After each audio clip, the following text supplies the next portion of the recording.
এই গল্পটি আমার এক খালাকে নিয়ে। খালার নাম সুবর্ণা। সুবর্ণা খালা আমার মায়ের বান্ধবী হলেও বয়সে সুবর্ণা খালা মায়ের অনেক ছোট। সুবর্ণা খালার সাথে পরিচয় আমার ছোট ভাইয়ের স্কুল থেকে। সেই 2012 সালে আমার ছোট ভাই ও সুবর্ণা খালার একমাত্র ছেলে তুহিন ক্লাস 2তে রাহিমগঞ্জ গভর্নমেন্ট বয়েজ স্কুলে ভর্তি হয়। সেই থেকে খালা ও আরও কয়েকজনের সাথে মার পরিচয়। সেখান থেকেই আজ আমাদের দুই পরিবারের বন্ধুত্ব এত গভীর যে মা সুবর্ণা খালাকে বোন মনে করেন। সেখানকে স্কুল থেকে আনতে গেলে খালার সাথে আমার প্রায় দেখা হতো। সালাম দেয়া, কেমন আছেন, এই পর্যন্তই আলাপের বেশি কখনো কিছু নিয়ে আলাপ হয়েছে কিনা আমার মনে পড়ে না। কিন্তু খালাকে আমার বরাবরই ভালো লাগত। খুব ছিমছাম, কখন চোখে লাগে এমন পোশাক পরতে দেখি নাই, গাঢ় লিপস্টিক দিতে দেখি নাই, এমনকি অনুষ্ঠানেও খুব সাজুগুজু করতে দেখি নাই। তাও ভালো লাগত কারণ খালা দেখতে অনেক সুন্দর। 5 ফুট 2 ইঞ্চি লম্বা, সাধারণ ছিপছিপে মেয়েদের মতো। এখন যে 30-এর উপরে বয়স হয়ে গেছে তাও দেখতে খুব সুন্দর। তবে এখন একটু পেটের দিকে মেদ জমেছে, তাও ভালো করে বোঝা যায় না। খালাকে নিয়ে আমি কখনো খারাপ চিন্তা করি নাই। এমন মানুষের দিকে তাকালে আসলে খারাপ চিন্তা মাথায় আসে না। তবে তাকে দেখলেই আমার মনে হতো আমি এমন একটা বউ চাই। কিন্তু এর বদলে যাকে পেলাম তা আর তোমাদের বলার মতো না। খালার সাথে সবচেয়ে বেশি সময় কাটিয়েছি 2014-তে, আমার ছোট বোনের বিয়ের সময়। খালা আমার বোনের গায়ে হলুদের সব কিছু নিজের হাতে করেছেন, স্টেজ সাজানো থেকে খাবার দাবার সবকিছু। সেই জন্য তার সাথে অনেক জায়গায় যেতে হয়েছে। ওই 2 দিন আমাদের মধ্যে অনেক কথাবার্তাও হয়েছে। তখন আমার গার্লফ্রেন্ড ছিল, এটা সে কি করে যেন বুঝে যায়। এটা নিয়ে খালা আমাকে অনেক কথা বলতো। শুধু একটা ব্যাপার ছিল, আমাদের মাঝে চোখে চোখে একটা কেমন ব্যাপার ছিল। খালা আমার চোখের দিকে তাকালেই চোখ সরিয়ে নিতেন, আর মাঝে মাঝেই লক্ষ্য করতাম তার মুখে একটা মুচকি হাসি। আমি আগে কখনো এই সব বিষয়ে গুরুত্ব দেই নাই। এখন ঘটনা বর্ণনা করতে গিয়ে আমি আসলে বুঝতে পেরেছি আমাদের মাঝে একটা রসায়ন সবসময় কাজ করত। আমার বোনের বিয়ের কয়েক মাস পরেই ফারুক আঙ্কেল, খালার জামাই, এর হিলি বর্ডারে পোস্টিং হয়ে যায়, আর তারা পরিবারের সবাই চলে যান ঢাকা থেকে। 2018-তে তুহিনের SSC পরীক্ষা শেষ হবার পর কলেজে ভর্তি করতে খালা তুহিনকে নিয়ে ঢাকায় চলে আসেন। সেই বছর আমার বিয়েতেও খালা অনেক সাহায্য করেন। সব কিছুই তার নজরদারিতে ছিল। সবচেয়ে মজার কথা মনে পড়ে, আমাদের বাসর রাত হয় হোটেলে। খালা আমাদের হোটেলে দিয়ে আসতে যান। আসার সময় আমার কানে কানে বলে দেন, লাগেজের উপরের পকেটে আছে, হাত দিলেই পাবা। আমি তখন ব্যাপারটা বুঝতে পারি নাই। লাগেজ খুলে পকেটে হাত দিয়ে দেখি 2টা প্যাকেট। তারপর আমার ছাড়াছাড়ির পরে খালার সাথে অনেকবার কথা হয়। মেয়েদের মন মানসিকতা কেমন হয়, কখন কি করতে হয় তা বুঝানোর চেষ্টা করতেন। সে সময় মানসিকভাবে আমি তার উপর অনেকটাই নির্ভরশীল হয়ে যাই। খালার সাথে আমাদের দাম্পত্য সমস্যা নিয়ে অনেক আলোচনা করি। মাও অনেকটাই আশ্বস্ত বোধ করত খালার সাথে আমার এসব শেয়ার করার বিষয়ে। কারণ মা খালার কাছ থেকে জানতে পারত আমার মনে অবস্থা। আমি ছাড়াছাড়ির পর অনেক মেয়ের সাথে অনলাইনে কথা বা বাইরে দেখা করতাম, এটারও অনেক অংশ জানতেন। উনি অনেকবার না করেছেন এসব থেকে যেন দূরে থাকি।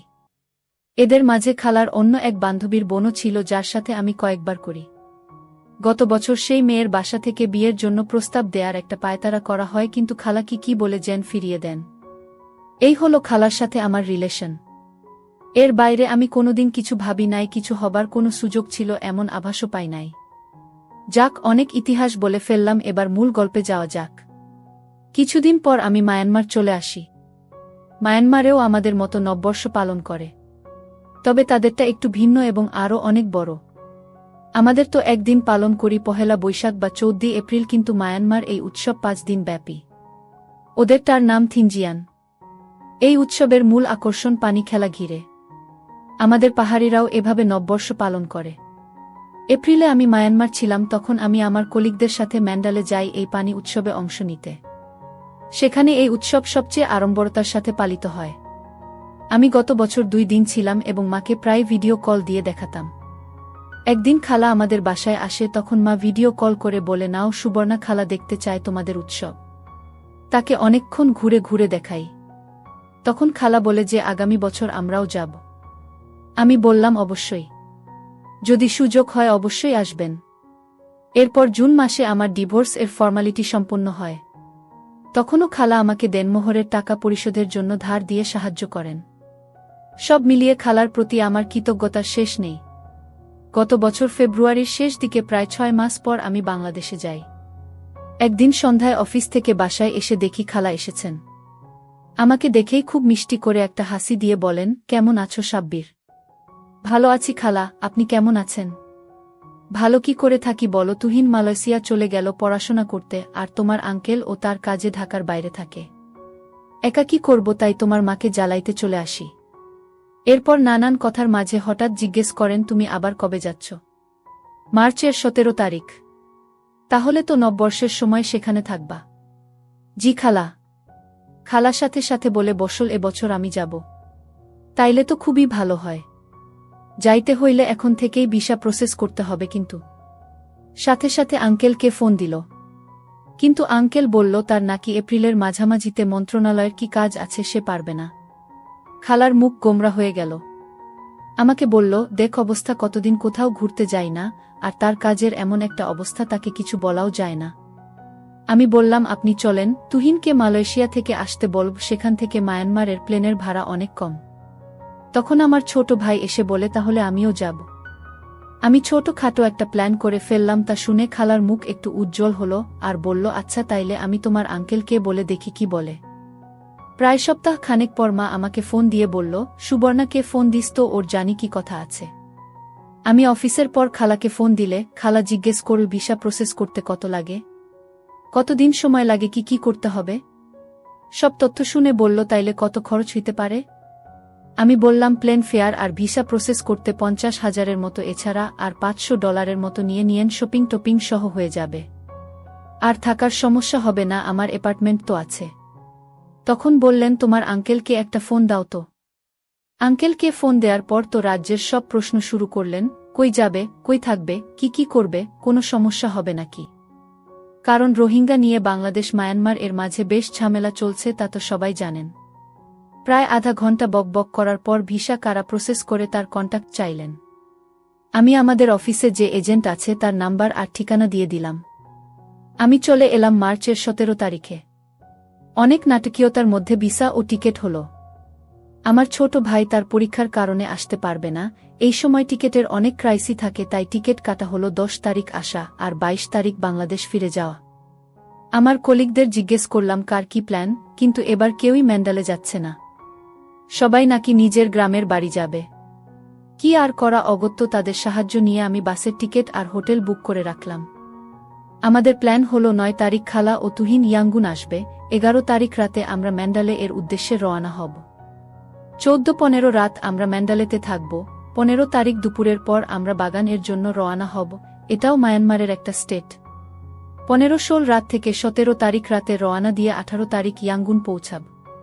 তারপর 22 তারিখ তুহিন মালয়েশিয়া চলে যাবে আর খালা বাংলাদেশ।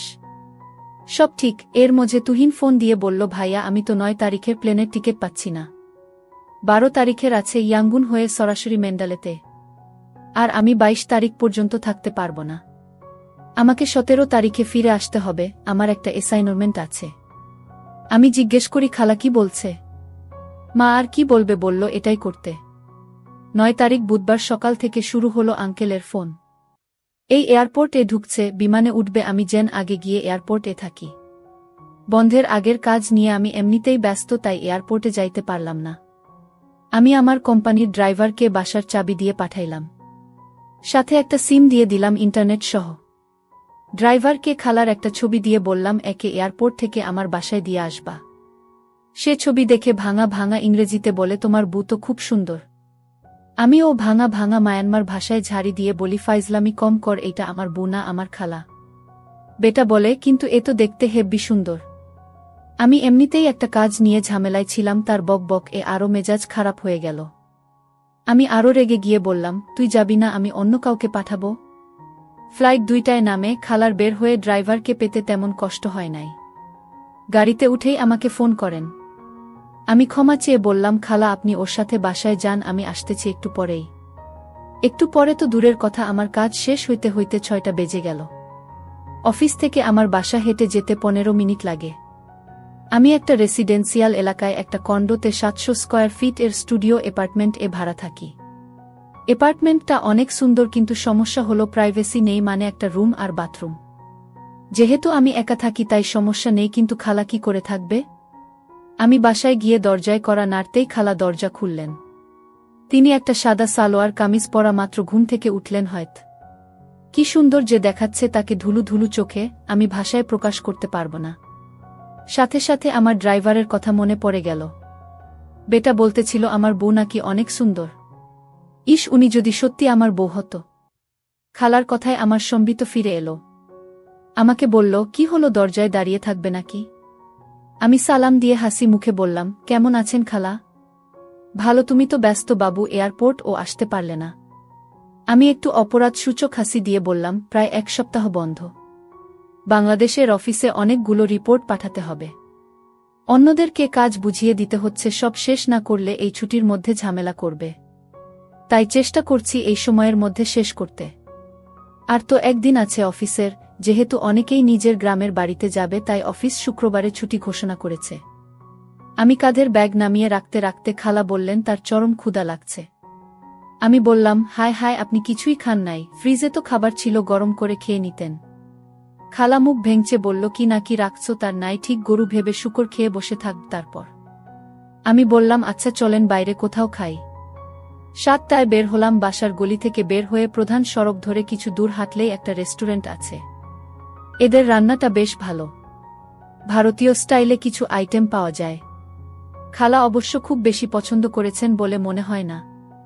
অর্ধেক কোনো রকম খেয়ে রেখে দিলেন। তারপর জিজ্ঞেস করলেন, এই যে গ্লাসে করে খাচ্ছে এগুলো বিয়ার না? বিয়ার কত করে? আমি বললাম, হ্যাঁ বিয়ার, এখানে অনেক সস্তা। আমি খাব এখন? না, কিনে নাও, বাসায় খাব। আমি কৌতূহলী দৃষ্টিতে তাকিয়ে আছি দেখে ধমক দিলেন, এভাবে তাকানোর কি হলো? নাও। আমি 2টা 500 ml এর বোতল দিতে বললাম। তারপর বিল চুকিয়ে জিজ্ঞেস করলাম, কোথাও যাবেন আর? না, অনেক গরম লাগছে, একটু পর অস্বস্তি লাগা শুরু হবে। চল বাসায় যাই। তারপর ধীর পায়ে হেঁটে হেঁটে বাসার দিকে এগোলাম। বাসার লিফট এ উঠে খালা আমার দিকে এক দৃষ্টিতে তাকিয়ে আছেন। আমার কেমন যেন ইতস্তত লাগছে। আমি খালার দিকে তাকিয়ে জিজ্ঞেস করলাম, কিছু বলবেন? খালা না বোধক মাথা নাড়লেন। বাসায় ঢুকার আগেই খালার মোবাইল বেজে উঠল। আঙ্কেলের ফোন। রুমে ঢুকে এসি ছেড়ে ওড়না ছুঁড়ে ফেলে বিছানায় চিত হয়ে শুয়ে পড়লেন। সেই সময় তার যে একটা দুলুনি দিল কি আর বলবো। আমি বাথরুমে গেলাম। অফিস থেকে এসে ফ্রেশ হই নাই, তাই সরাসরি গোসল করে ঘরের জামা কাপড় পরে নিলাম। খালার কথা বলা শেষ। একটু পর মা ফোন দিল। তিনি তো আমার বাসার পুঙ্খানুপুঙ্খ বিবরণ দেয়া শুরু করলেন। ফ্রিজের পাশে রাখা বোতল দিকে ইশারায় বললেন, বলে দিব? আমি 2 হাত জোর করে বললাম না। তিনি অন্যদিকে টপিক নিয়ে গেলেন। আরও রাজ্যের কথা বললেন। তারপর আরও কয়েকজনকে ফোন করলেন।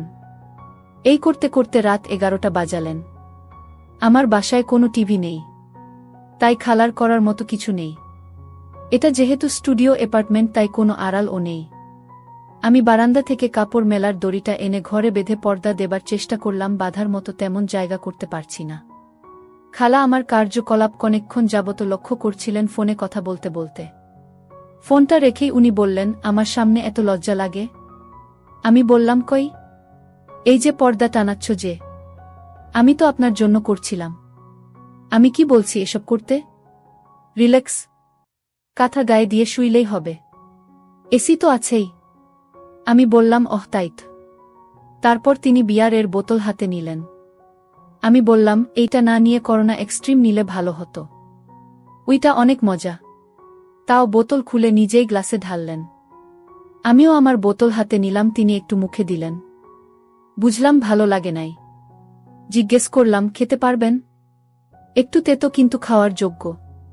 এর আগে খেয়েছেন?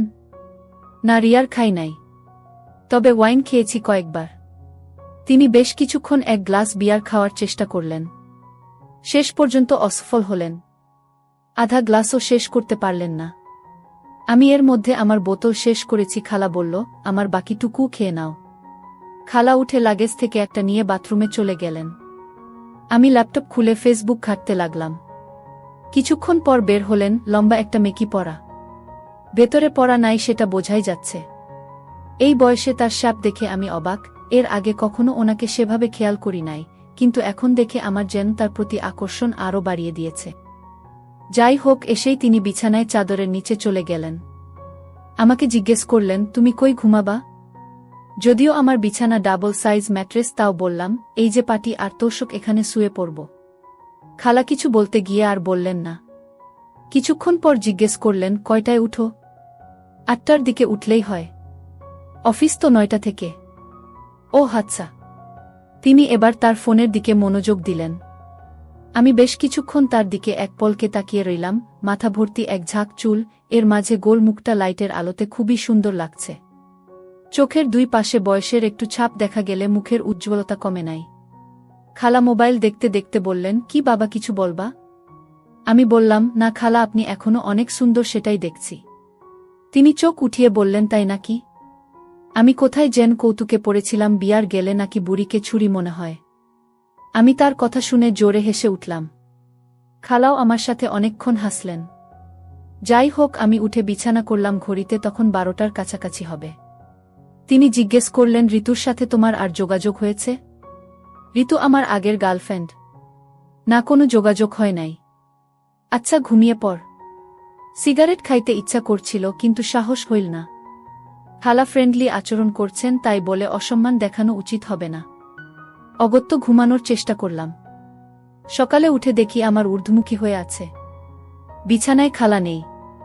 ঘড়িতে 8টা 10 বাজে দেখে লাফ দিয়ে উঠলাম। বাথরুমে যাওয়ার সময় দেখলাম মেকি পরে চুলার সামনে কি যেন করছেন।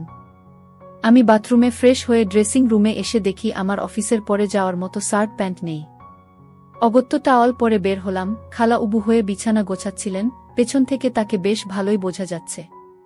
আমি আলমারি থেকে প্যান্ট শার্ট নিয়ে ড্রেসিং রুমে যাওয়ার সময় খালার সাথে চোখে চোখ পড়তেই অন্যদিকে সরিয়ে নিলেন আর মুখে একটা মুচকি দিল। আমি পোশাক পরে বের হয়ে দেখি বেশ আয়োজন করেই নাস্তা তৈরি করেছেন। আমি নাস্তা করছি, খালার মুখে এখনও সেই দুষ্ট হাসি। তিনি মোবাইলে কি যেন দেখছেন আর মিট মিট করে হাসছেন। আমি জিজ্ঞেস করলাম, কি দেখছেন? উনি স্ক্রিনটা ঘোরাতেই আমার কান দিয়ে যেন ধোয়া বের হইতে শুরু করল। আমার ঊর্ধ্বমুখী রাতের সেই ছবি। খালা তো হেসে কুটি কুটি অবস্থা। জিজ্ঞেস করলেন, এই জন্যই পর্দা টানাইতে চাইছিলা? আমি কি বলবো তাই তো ভেবে পাচ্ছি না। খালা আমার সাথে এমন মজা করবেন তা আমি স্বপ্নেও ভাবি নাই। আমার অফিসের জন্য দেরি হচ্ছিল, তাই আর কথা না বাড়িয়ে কোনো রকমে নাস্তা করে বের হব। তখন খালা বললেন, আমার কিছু জিনিসপত্র কিনতে হবে। কই যাব? বললাম, আমি বিকেলে তাড়াতাড়ি চলে আসব, তারপর নিয়ে যাব। তাও বললাম, গুগল করলেই সব লোকেশন পেয়ে যাবেন। আর গ্রাবি সফটওয়্যারটা ডাউনলোড করে রেজিস্ট্রেশন করে দিলাম, যেন ট্যাক্সি ডেকে কোথাও যেতে পারেন। সারাদিন খুব ব্যস্ত গেল। দুপুরে খাওয়ার সময় খালাকে ফোন দিলাম খাওয়া দাওয়ার খবর জানতে। বললেন তিনি মুরগি রান্না করেছেন আর আলু ভর্তা ডাল রান্না করেছেন। 4টার দিকে অফিস ছুটি হয়ে গেল।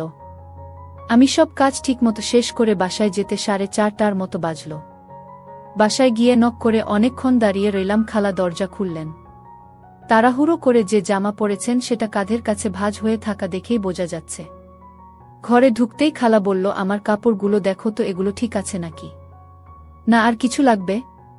আমি তার লাগেজের সামনে গিয়ে একটু ইতস্তত করতে লাগলাম। উপরেই সব ছোট কাপড়। হাত দ্বীপ কি দ্বীপ ভাবছি। খালা লক্ষ্য করলেন আর ওইগুলো হাতে নিয়ে সরে গেলেন।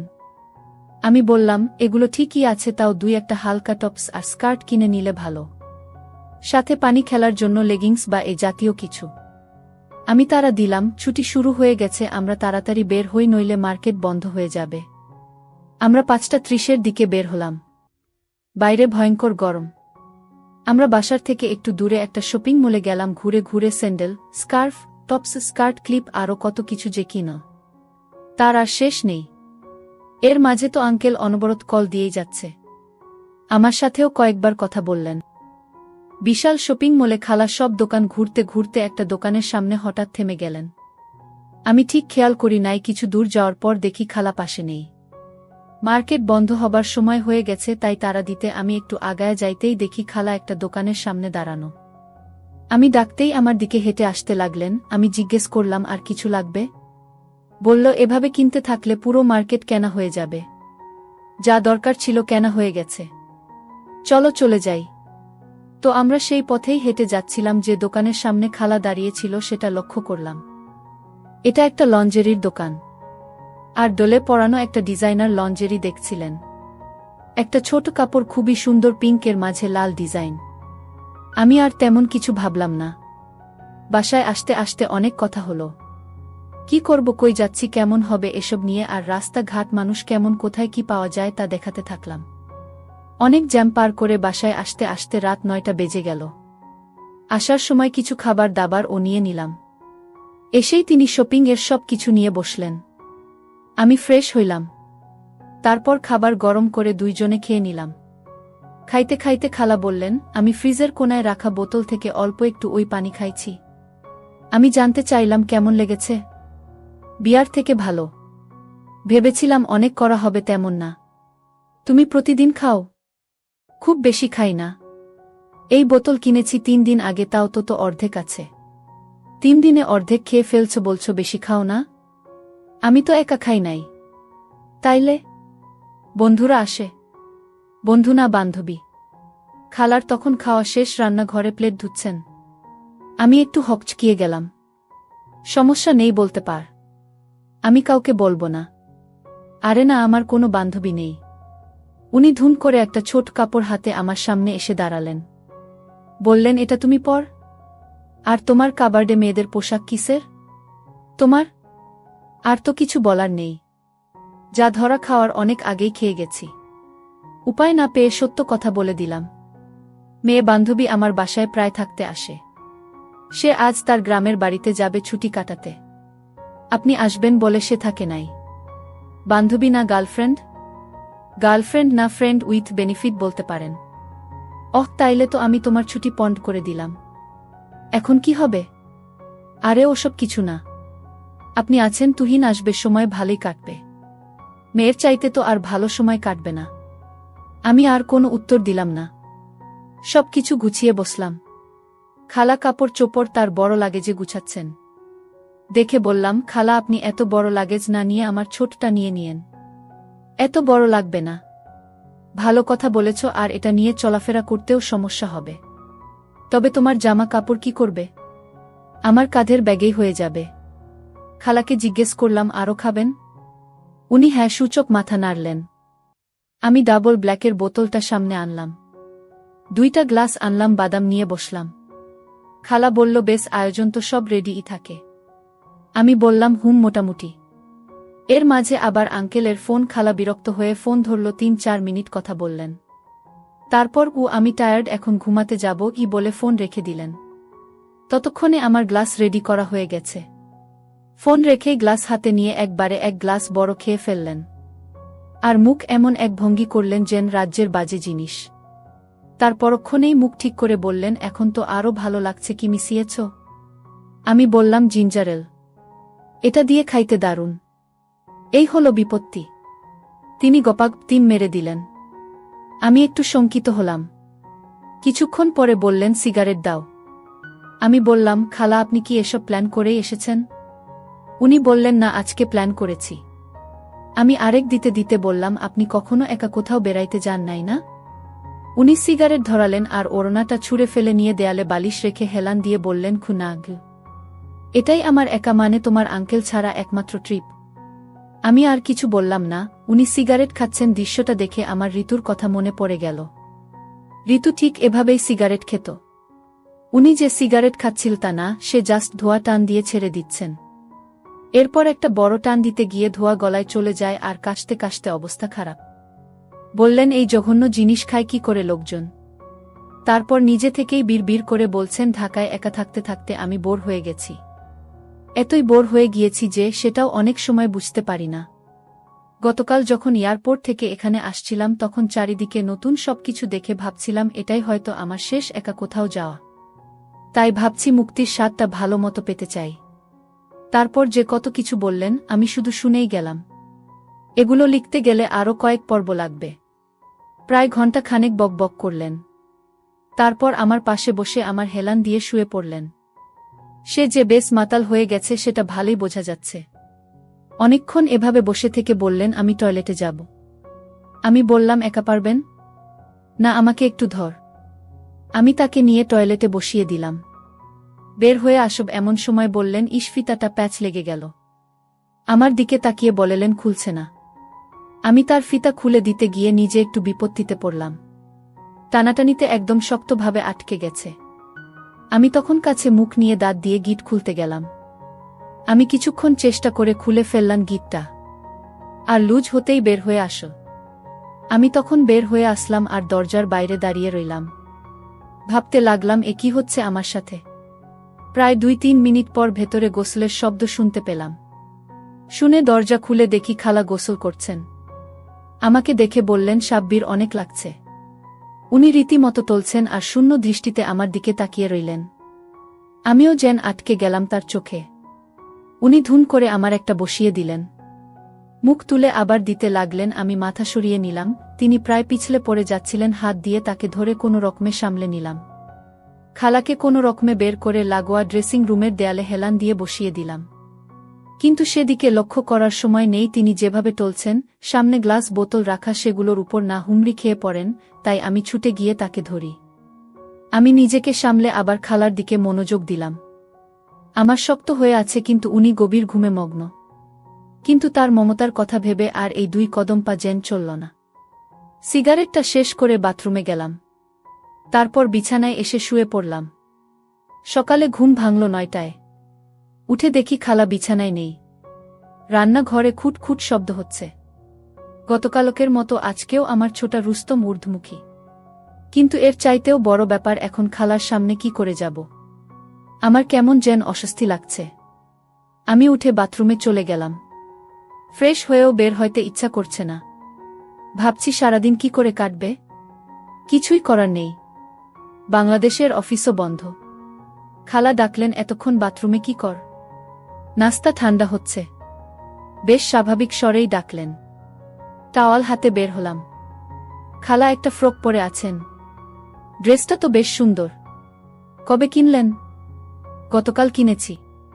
কখন খেয়াল করি নাই তো। খেয়াল থাকবে কেমনে? সেই লম্বা মেয়েটার দিকে যেভাবে ডেব ডেব করে তাকাইছিলা।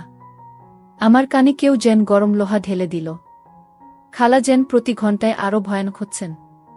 আমি নাস্তা করতে বসলাম। আজকে রুটি, জ্যাম আর ডিম পোচ, সাথে সসেজ ভাজা। খালা মাটিতে আরাম করে বসে খাচ্ছেন। জিজ্ঞেস করলেন, আজ বের হবা কোথাও? চুল কাটাবো আর কিছু কেনাকাটা করব। এই যা। কখন বের হবা? এই তো আধা ঘন্টা পরে। কিছুক্ষণ চুপ থেকে বললেন, কালকের জন্য দুঃখিত। একটু বেশি বেশি করে ফেলছি মনে হয়। না না, আসলে আমি দুঃখিত।